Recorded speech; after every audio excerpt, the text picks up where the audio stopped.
Okay. So, we're back again. Video number 1 for this week. We're on Monday the 14th of April. Just got back from the gym. Got a naughty little pump in Florianopolis. Boom, look at that. The Brazilian biceps. That's what they call them. But yeah, fucking sick gym session. We're going to go for a Q&A today that I put on my story for a bunch of you who got questions about business, sales, mindset, money. If you haven't already, go and drop a follow on my Instagram because it's going to be absolutely insane value coming up over the next couple of weeks. So, today, my good friends, we have 1, 2, 2, 4, 6, 7 questions lined up. All right. Now, the first one.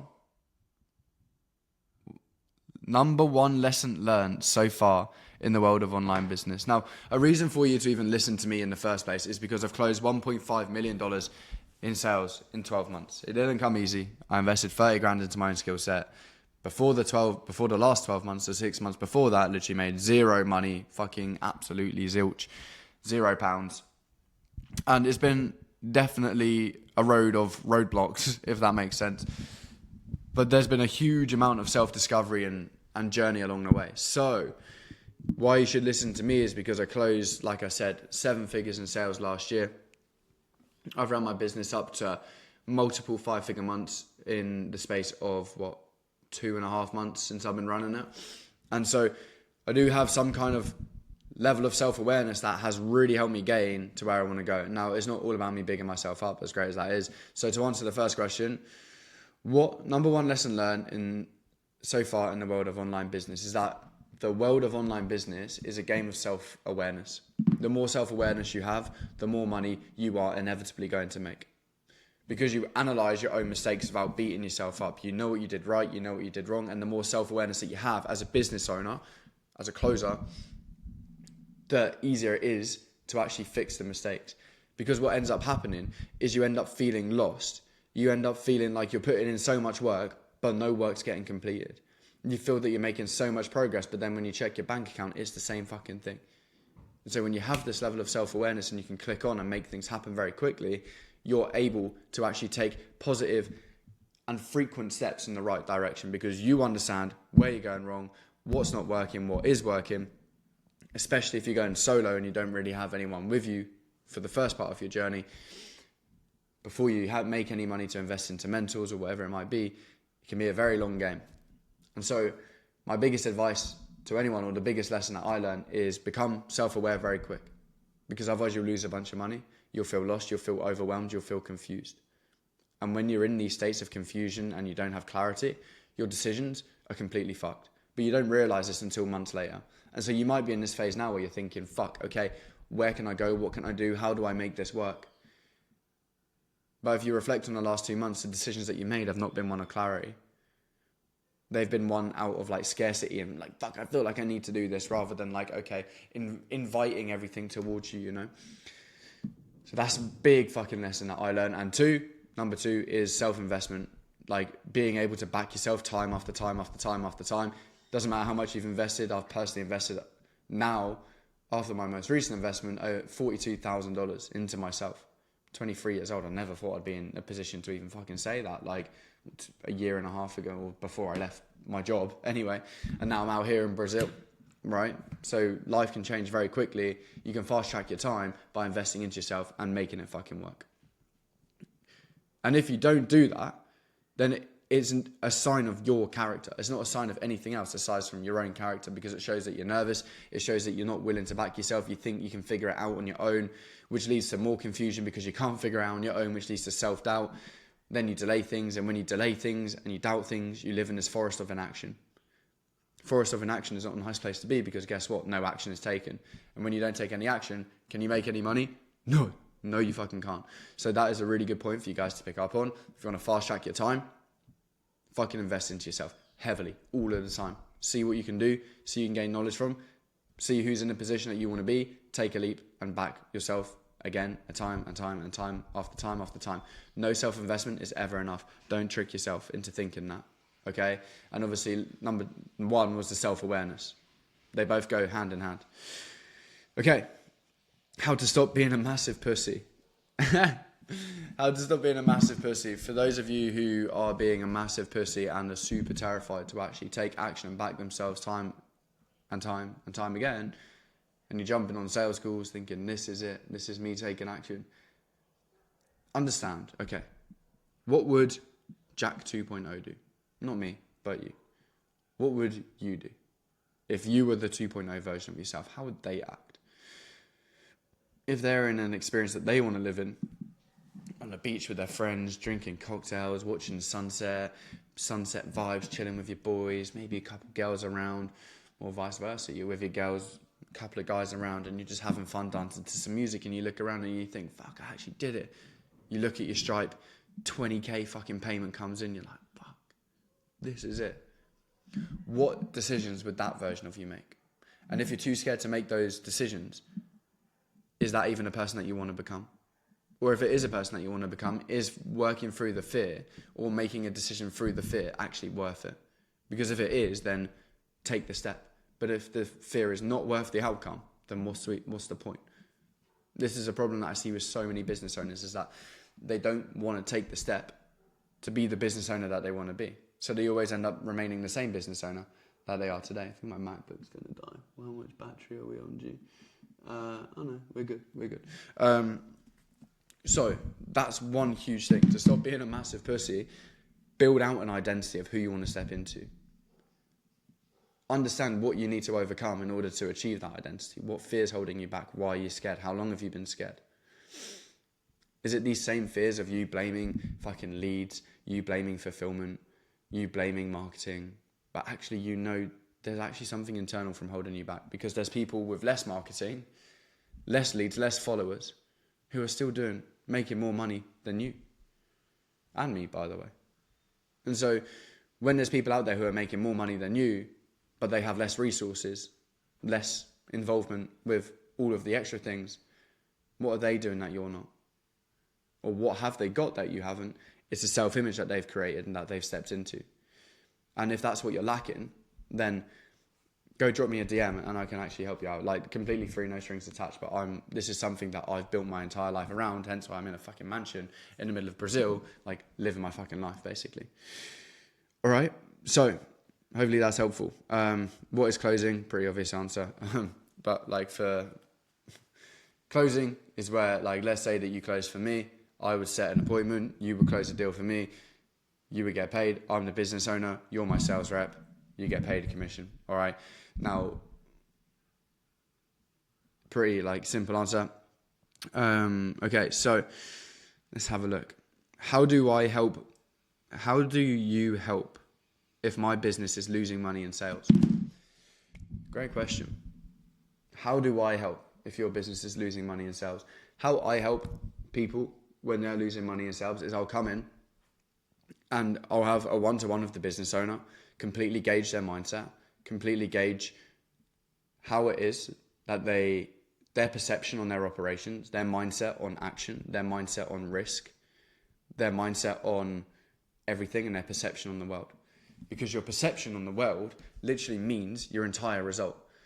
So the stronger perception and belief that you hold, the more steps and risks that you're willing to take. Risk doesn't always mean money. Risk sometimes means booking on appointments that you didn't think were going to be qualified. Risk sometimes means stepping into a new person. Risk sometimes means doing something that you have been procrastinating on for so long, even if you feel it's not going to be a big needle mover initially, it's going to compound, and these small hinges swing a fucking big door. So to answer your question, what I do is I jump on with a business owner, completely gauge their mindset and their perception on the world. Once I gauge that, I will then help them and build them out a roadmap to be able to actually, 1, develop a sales process that is fit for their avatar. 2, after that is then fit and essentially like laid out, I will help them understand that if they follow a script, their sales is going to be fucked. Why? Because when you follow a script, you end up feeling more lost on the call than if you don't. And script is literally like, when I see one, I just want to put my head through it, give it like the little 1-inch punch. Because when you can understand just how to be fluid with a conversation and let it flow and be the flower of the conversation, your ability to communicate your insights, your points, and you can lead with the insights. So much more powerful. And you can actually get good prospects, not ones that are slacking. That means that your fulfillment will be better because you're with actionable motherfuckers. People respect you in your program because you've had deep and hard and difficult conversations with them. And so the process that I install into businesses is called the identity shifting sales system. Fancy name to essentially get somebody to understand within the space of an hour, what is their identity? Who do they want to become? How can we then formulate a series of questions to get them to become that identity? That's why a script is useless. Because when you're dealing with, say, 100 sales calls a month, you're dealing with 100 different people. One script for 100 different people is never going to work. So why would you do that? It makes no sense. The only time it does make sense is if you want to stay chilling at a 20% close rate. And if that is the case, then fair play. If you want to continue at 20% close rate, it's no problem. But if you want to step up to the bigger leagues, 30, 40, 50, 60% close rate, but even just put close rate aside, you want to get higher cash collection. You want to get fulfillment that actually slaps. You want to stop questioning yourself after sales calls, and you want to come off feeling like you've reframed yourself and other people, and you actually feel alive to take calls. You feel excited to get on and actually fucking help people get over their limiting beliefs. Then that is the beauty of sales. I spent so long trying to figure out what script's the best. No script is the best. And it fucked me up for so long because I used to think, damn, how can I find the script? There is no silver bullet. There is no little key to the lock. You create the lock, you also create the key. Or the lock is going to change every time. You just create the key. And so your ability to master keys, to unlock the doors to walk through, and then close the doors. That's what we do as business owners. We close the motherfucking doors. All right, so hopefully that gives you a rundown of actually like how I come in, and essentially if you want to get technical about it, like what I will actually do is I will come in, destroy any limiting beliefs, destroy any limiting beliefs from a business owner, install a fucking sick sales process so that they understand exactly where to go and what to do. For example, Ned went from a 7K month to a 19K month. Siggy went from a 17K month to a 52K month in literally 30 days. So that's what I do. Once the sales system is installed, it's just a case of now refining it, keeping them accountable to their goals and helping them understand exactly where they want to be, and surrounding them with a group of killers, hooking them up with whoever they need to be hooked up with. Biggest needle mover in my sales career. The biggest needle mover in my sales career. I'll give you an internal and external. The internal is removing the ego of what I need to change and changing my ego to the input of my work. So rather than saying I'm the best closer because I close the most deals, I'm the best closer because I put in the most amount of work in the invisible hours. Because what you do in silence speaks the loudest. And if you're not putting in the work behind closed doors and you're just posting like a little thing on your Instagram like this, and everyone's like, oh my God, he's working so much. But like, you know that you're actually not doing that. That shows up on your fucking sales calls. So actually being the leader, leadership doesn't start on a sales call. Leadership starts in your life. Going to the gym, getting in shape, eating clean, being around like-minded people, being in the sun, just shaking up your environment, getting uncomfortable. That is where leadership comes from. And so to kind of dive into the external is definitely self-investment, because you learn from people of who you want to be. For example, a great mentor of mine, Kurt Udell, he changed this is how I understood how to create this, because he helped me understand exactly what I need to do on a call. I took what I needed to do on a call, applied it into my own life, and my whole trajectory, my whole perception of myself, my whole perception of my life fucking changed. And so objection handling your fucking self every day is so important. When you start to objection handle yourself, you become the king. No one can defeat your mindset, because you are always evolving and developing your mindset. Everything in life is objection handling. Literally everything. So if you can objection handle yourself, get yourself to a level where you need to be, that is where the fucking source is for self-development. No one talks about this when it comes to personal development. But when you objection handle yourself, that is the biggest needle mover, because that's going to unlock everything. Self-investment is going to open doors up for change. It's going to open up literally everything that you could ever want it to do. So that is 100% my biggest needle mover. A couple of fucking different questions as well. Advice for beginners in sales or beginners in business. If you're beginning in business and you're beginning in sales, definitely don't let any hesitation stop you. Just continue to take relentless action every single day and understand and be self-aware enough of what you're not doing that you should be doing, and do that. It's the easiest way to put it without going into like a huge one. And why am I so shit at pool? Just curious. This guy who put this, by the way, if you want to see this fella, Nick Izai. This is an interesting one because he thinks or thought that he could beat me at pool. And so what happened was I beat him 4 games back to back, rinsed him. We then start to put money on it, right? Because I'm giving it large. I'm like, yeah, you're shit. He beat me twice back to back, took 20 euros off me. Fair play. He beat me when money was on the table. I couldn't live up to the standard that I did. And obviously I'm giving it so much talk. So now he thinks that is funny. But what I'd recommend, if you're not going to follow me on Instagram, go and drop him a bunch of hate. Now, I'm only joking. Not really. But this has been super like fun to talk about in terms of like my insights and a bunch of questions that people had from Instagram. What I can do from here, because I know it's a little bit of a longer video now, so drop me a follow on Instagram, or what you can do if you're a business owner between, let's say 5 to 20k a month, starting out, or your knowledge, you don't know how to book calls, and also you're struggling with your sales, I will literally review one of your calls for free. Book a call with me on the Calendly and I will send that for you for free, or we can jump on, do like a mindset assessment. We can do whatever you want. Because for me, I'm very flexible. I work with some big names in the space, people like Callum Carver, people like Sean Frimpong.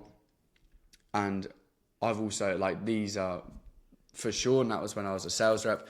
For Callum, it was kind of like a hybrid sales rep and also helping train some of the team on there. So yeah, I can help, but only if you want the help. But if you're too afraid to apply the help, then ultimately there's no point helping. But if you know that the best version of you would book in a call, or at least drop me a follow or drop me a DM on Instagram, then if you want to become the best version of you, then you know what to do. But if you don't want to become the best version of you, that is also fine. Continue to delay, my good friends. Ciao. Oosh.